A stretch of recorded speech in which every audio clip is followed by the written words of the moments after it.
महादेव आपको बताना पड़ेगा किसके मुंडों की माला है।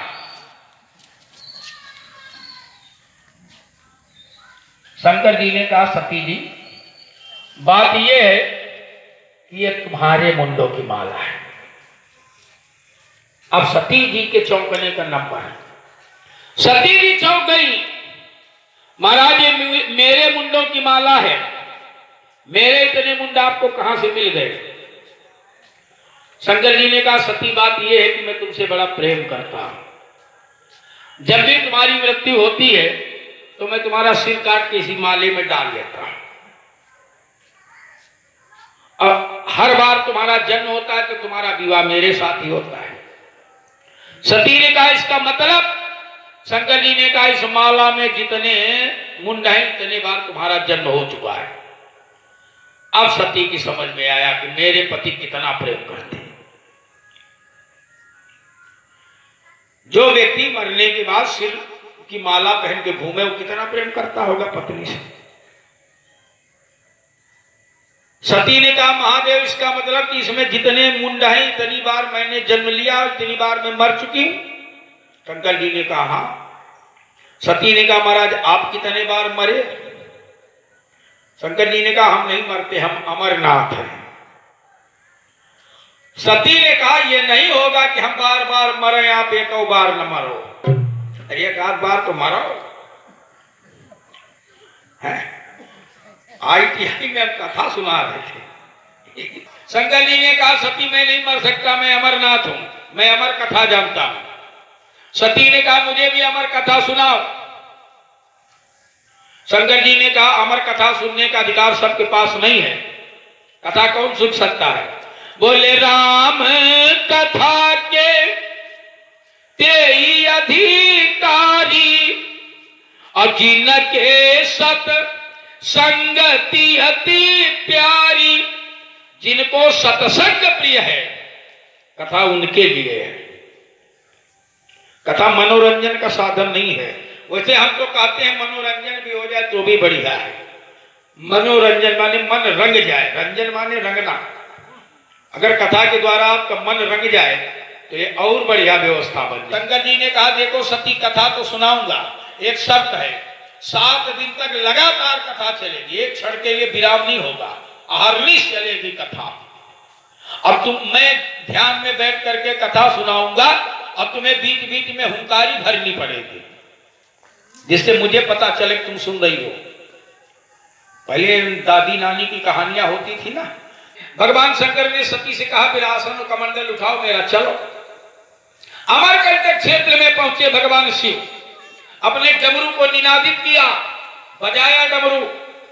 छोटे से छोटे जीव जंतु, बड़े से बड़े पशु पक्षी, कीड़े मकोड़े सब उस अमरकंटक क्षेत्र को छोड़कर चले गए।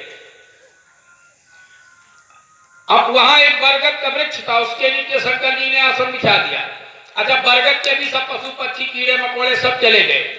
एक तोते ने अंडा दिया था, वो अंडा कहां भागते जाए, अंडा उसी में था। सती जी ने आसन बिछाया, सामने बैठ गई भगवान शिव के। शिव जी ने अपने आराध्य भगवान श्री राम का ध्यान किया। देखो शंकर जी के आराध्य राम जी हैं। शंकर जी किस रंग के हैं जानते हो? शंकर जी बड़े भाव से पूजा करते हैं अपने आराध्य की। उधर जो अंडा था तोते का वो फूटा, उससे बच्चा निकला है। 3 दिन तक माता सती अहर्निश बैठी कथा सुन रही थी, रातों दिन कथा चल रही, हुंकारी भर रही थी। तीसरे दिन रात्रि में सती जी को नींद आ गई। अब जब सती को नींद आ गई तो तोते का बच्चा हुंकारी भरने लगा।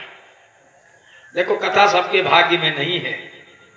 सती कथा सुनने आई है, नहीं सुन पा रही है। तोते के बच्चे ने कोई आयोजन नहीं किया, कथा सुन रहा है। बड़े भाग्य से मिलती है ये कथा, समझे, बड़े भाग्य से। भागवतकार व्यास जी ने लिखा, बोले भाग्योदयेन बहुजन्म समर्जितेन सत्संगमं च लभते पुरुषो यदा वै। व्यास जी ने लिखा जब हमारे जन्म जन्मांतर के पुण्य उदय होते हैं तब हमारा भाग्योदय होता है।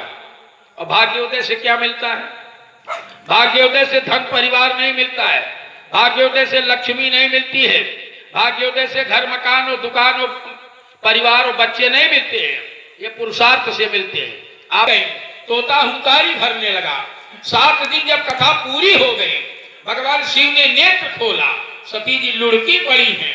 सती जी को जगाया शंकर जी ने। सती कथा सुना? बोले हाँ हाँ हाँ बढ़िया रही, बहुत अच्छी रही, हाँ बहुत अच्छी।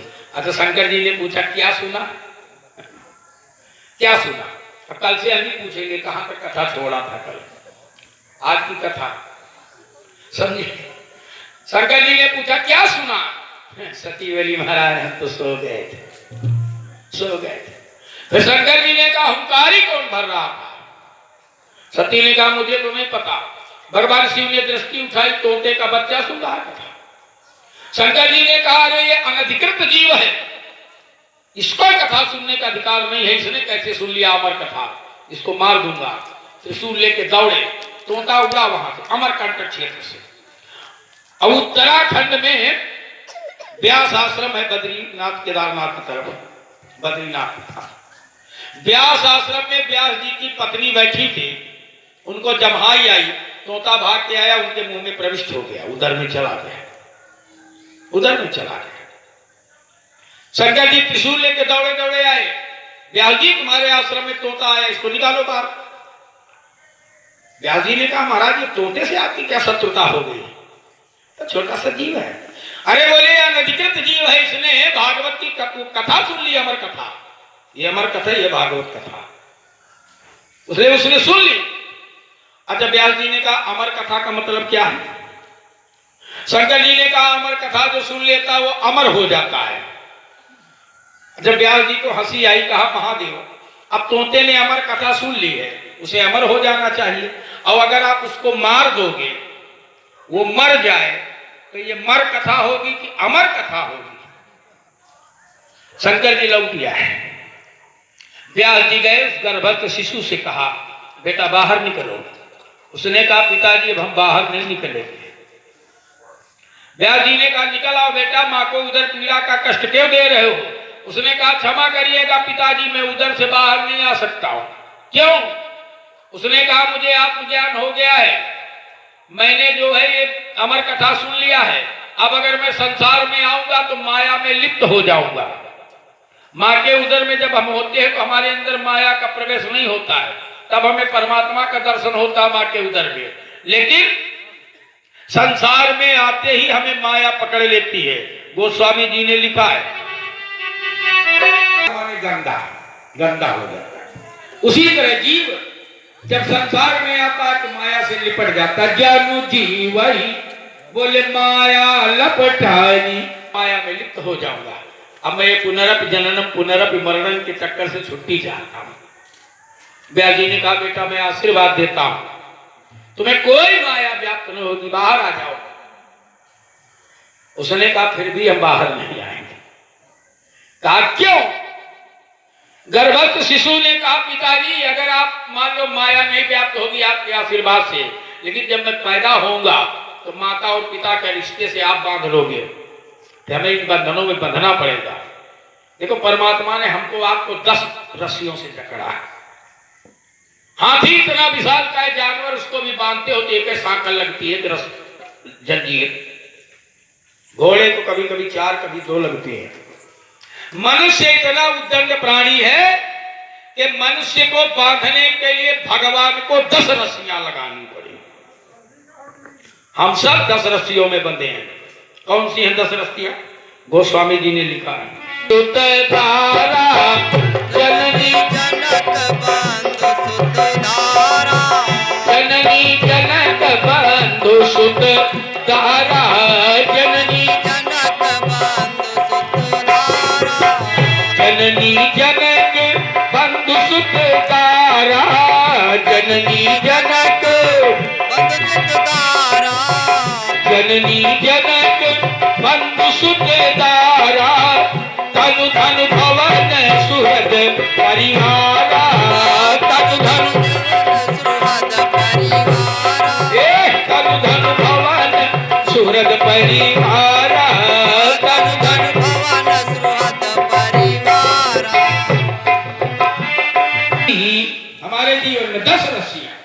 पहली रस्सी जननी माने माँ, फिर जनक माने पिता, फिर बंधु माने भाई, फिर सुत माने बेटा, फिर दारा माने पत्नी, 8 हो गई। फिर छठवीं तन अपना शरीर, 7वीं धन संपत्ति, भवन 8वीं रस्सी घर, सूरत हमारे इष्ट मित्र नाते रिश्तेदार, और फिर 10वीं रस्सी परिवार, हमारा परिवार। ये जो बंधन है माया जन्य एकदम झूठा है, लेकिन इतना कठिन है कि इसको खोलने का प्रयास भी मत करना, क्योंकि बोले छूट न अधिक अधिक अरुझाई। इसको जितना खोलने का प्रयास करोगे ये सुलझेगा नहीं, उलझ जाएगा। जीव ने कहा फिर ये बताओ हमको मुक्ति कैसे मिले? जब हम 10 रस्सियों में बंधे हैं तो हम कैसे मुक्त हो इन रस्सियों से? भगवान ने कहा इनसे मुक्त होने की आवश्यकता ही नहीं है। फिर बोले इन 10 रस्सियों को एक में इकट्ठा करो और एक मोटी रस्सी बनाओ, मोटी रस्सी बनाओ और उसको एक खूंटे में बांध दो, इनका भी कल्याण तुम्हारा भी कल्याण।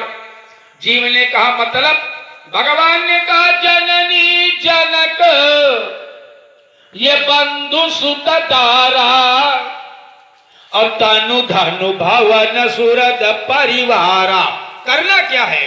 बोले सब कहे ममता ताग बटोरी। इनको इकट्ठा करो एक में, जितने ममता के धागे बंधे इन सबको एक में इकट्ठा करो। करना क्या है?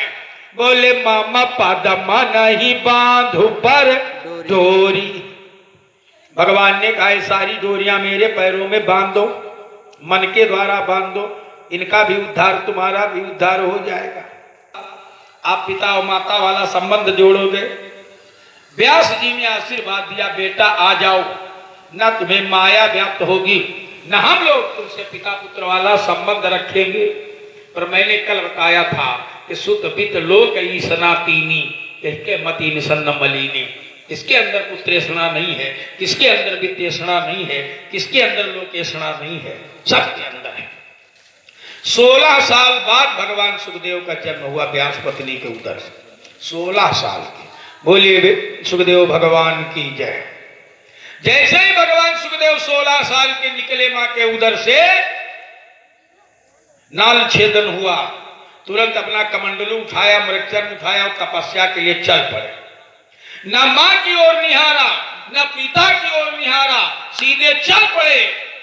16 वर्ष का नवयुवक सन्यासी चल पड़ा वैराग्य के मार्ग में, और 90 वर्ष के व्यास जी जिन्होंने इतना ग्रंथ दिया दुनिया को, इतना ज्ञान दिया दुनिया को, वो अपने पुत्र मोह को नहीं रोक पाए, नहीं रोक पाए अपने पुत्र मोह को।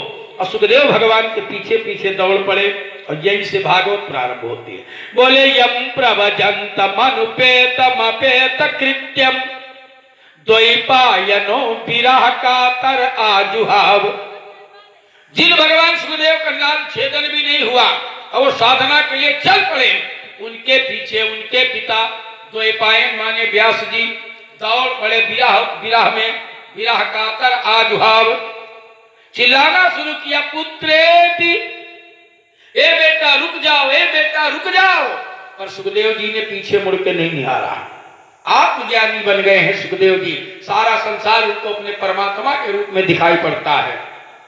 किसी से कोई बैर नहीं, किसी से कोई प्रेम नहीं, सबके प्रति समान भाव। ये दृष्टि सुखदेव जी की बन गई।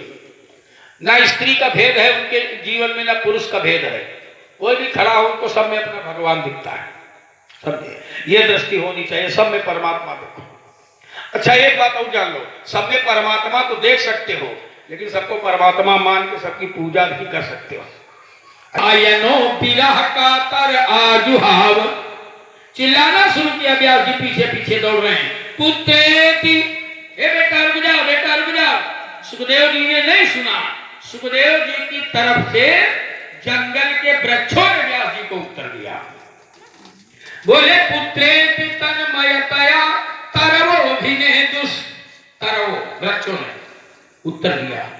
बोले तम सर्वभूत हृदयम मुनिमान तोस्मि, तम सर्वभूत हृदयम मुनि मान तो उसमें बोले सुखदेव भगवान की जय हो।